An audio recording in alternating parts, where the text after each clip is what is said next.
Today, the Junior Historical Society of Washington County got the opportunity, thanks to Hanson Quarry, to visit Zink Cave. Zink Cave was originally a home area village for the Delaware Indians, some of the Delaware Indians that were under Chief Highland, who the Highland and Highland Creek is named after. Around 1806 or 1807, Tecumseh's brother, the prophet, whose real name was Tinkscawata, if you can say Tinkscawata. Tinkscawata came here to visit the Delaware and tried to recruit them to join Tecumseh in their fight against the white settlers and push them back across the Ohio River. When he was doing that, if someone didn't agree with him and his beliefs, a lot of times he tried to intimidate them, and he called them witches and things like that. There was an old medicine woman that lived with the Highland Indians here at this cave, and apparently the prophet didn't care for the old medicine woman, and she didn't believe everything he was saying, so he convinced the whole tribe that she was a witch and was the root of the problems that they were having with the white people.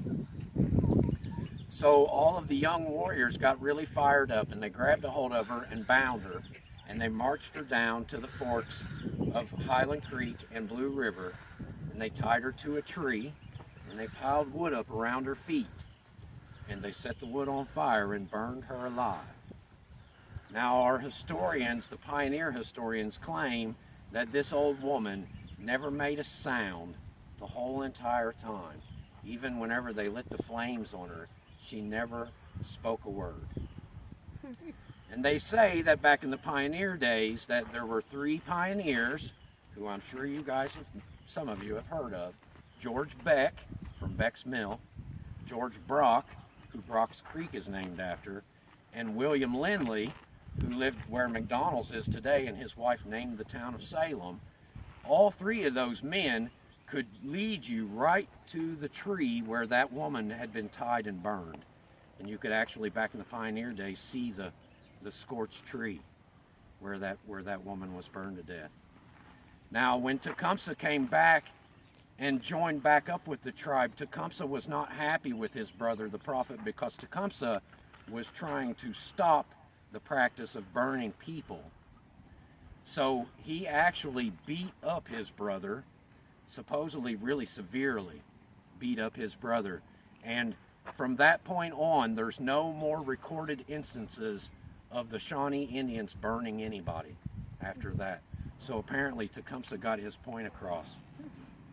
I did bring a picture of Tecumseh's brother, who was kind of a scary looking individual. See? Yeah, that kind of. But that's Tinkscawata, or the prophet, and he's the one that convinced them to burn the old lady. So I'm hoping that once we leave here, we can circle around and go down and get close to the area where the Indian lady was burned to death.